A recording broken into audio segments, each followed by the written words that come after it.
all, it's my vlog 7. Afternoon lunch ready பண்ணுறதுக்கு start ஆகியாச்சு. வீட்டில் தக்காளி பழம் நிறையவே இருந்தது. வெண்டைக்காயுமே மார்க்கெட்லேருந்து வாங்கிட்டு இருந்தது. ஸோ தட் ரெண்டையும் பார்த்தாலே நமக்கு பண்ணணுன்றது வெண்டைக்காய் பச்சடி தான். எங்கள் ஊரில் இது திருநெல்வேலி பக்கம் வந்து நல்லாயிருக்கும், டேஸ்ட்டாக இருக்கும். சரி, அந்த மெத்தட்லேயே பண்ணலான்னு சொல்லிட்டு தான் நான் எல்லாம் கட் பண்ணுறதுக்கு ரெடி பண்ணிட்டேன். நான் ரசம் எனக்கு அவ்வளோவா பிடிக்காது, ஆனால் அந்த பச்சடியோடு சாப்பிட்றப்போ எனக்கு பிடிக்கும். சரின்னு சொல்லிவிட்டு இன்றைக்கி அது பண்ணுறதுக்கு தான் ஸ்டார்ட் ஆகிடுச்சு. நான் அடிக்கடி வைப்பேனான்னா இல்லை, வெண்டைக்காய் பட் அதிகமாக இருந்ததுன்னா நான் வெண்டைக்காய் பொரிக்கிறத விட இந்த பச்சடி தான் அடிக்கடிக்கு பண்ணுவேன். தக்காளி முதல்ல வாஷ் பண்ணி எடுத்துகிட்டு கட் பண்ணி தனியாக வச்சுட்டு அப்புறமா வெண்டைக்காய் கட் பண்ணி ரெடி பண்ணி வச்சாச்சு. அப்புறம் பச்சை மிளகாய், கருவேப்பிலை எல்லாமே கட் பண்ணி ரெடியாக வச்சுட்டு பொடி எல்லாமே ரெடி பண்ணி வச்சாச்சு. அப்படியே சைட் பை சைட் ரசத்துக்கும் எல்லாமே ரெடி பண்ணிட்டேன். ரசம் எனக்கு சாப்பிட்றதுக்கு பிடிக்காங்கிட்ட செய்கிறதுக்கும் சுத்தமாகவே பிடிக்காது. எப்படி செஞ்சாலுமே ரசம் டேஸ்ட்டாகவே எனக்கு வராது. நிறைய மெத்தட் மாற்றிலாம் ஃபாலோ பண்ணியிருக்கேன், டேஸ்ட்டாக வராது. பட் இப்போ வந்துட்டு நார்மலாக வைக்கிற ரசம் மாதிரி இல்லாமல் தக்காளி ரசம்னு சொல்லிட்டு யூடியூப்பில் பார்த்துட்டு தான் இதுவும் நான் கற்றுக்கிட்டேன். தக்காளி வேக வச்சுட்டு பண்ணுறது இந்த ரசம் ஓகே, வீட்டில் இது நல்லாயிருக்குன்னு சொன்னதுனால அந்த மெத்தடை தான் நான் இப்போ ஃபாலோ பண்ணிகிட்டு இருக்கேன்.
ரசத்துக்கு தேவையான மிளகு ஜீரகம் எல்லாமே எடுத்து இடித்து பொடி பண்ணி எடுத்துக்கிட்டேன்.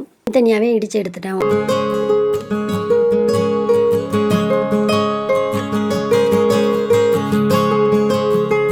மிக்சியில் போட்டு தான் அடிப்பேன். ஆனால் அதை விட தட்டி எடுக்கிறப்ப கொஞ்சம் டேஸ்ட் இருக்கிறதுனால இப்போலாம் நான் கையாலேயே தட்டி எடுத்துப்பேன். இனிமேல் வந்ததுக்கப்புறமா அதோட தொலியும் உரித்து தனியாக எடுத்துகிட்டு மிக்சியில் போட்டு அடித்து எடுத்தாச்சு.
ரசம் யாருக்கெல்லாம் பிடிக்கும், யாருக்கெல்லாம் ஃபேவரெட்னு சொல்லிட்டு கமெண்ட் பண்ணுங்கள்.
நான் இன்றைக்கி இதில் புளி சேர்த்துக்கல. ரசத்துக்கு தக்காளி மட்டுமே சேர்த்துக்கிட்டேன்.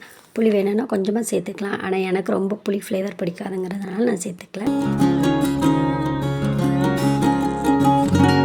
முன்னெல்லாம் ரொம்ப நல்லா வதங்கினதுக்கப்புறமா ஊற்றுவேன். ஆனால் இப்போலாம் லைட்டாக வதங்கினதுக்கப்புறம் ஊற்றுறாலே அதுக்கு ஃப்ளேவர் இருக்குது, டேஸ்ட்டுமே இருக்குது. பட் கொஞ்சம் ரசம் கலர் வரல. நான் மஞ்சள் பொடியும் ஆட் பண்ணேன், பட் கலர் வரல. மற்ற நாள் இதை விட ரொம்ப கலர்ஃபுல்லாக நல்லாயிருக்கும்.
அப்புறமா கட் பண்ணி வச்ச வெண்டைக்காய் சேர்த்துட்டு பண்ணும்போது கொஞ்சம் கொலன்னு வர்றது அது வரதான் செய்யுது. சிலர் தயிர் கொஞ்சமாக ஆட் பண்ணுவாங்க. எனக்கு தயிர் பால் பிடிக்காதுனா நான் ஆட் பண்ணாமல் தான் செஞ்சேன். வெண்டைக்காய் நல்லா வதங்கினதுக்கப்புறமா தக்காளி ஆட் பண்ணிட்டு தக்காளி வெண்டைக்காயும் நல்லா வதங்கணும். நல்லா வதங்கினதுக்கப்புறமா நான் சாம்பார் பொடி மிளகா பொடி எல்லாமே ஆட் பண்ணிக்கிட்டேன். சாம்பார் பொடி கொஞ்சம் அதிகமாக ஆட் பண்ணிக்கிட்டால் ஃப்ளேவர் நல்லா இருக்கிறதுனால நான் கொஞ்சம் அதிகமாகவே சேர்த்துருவேன்.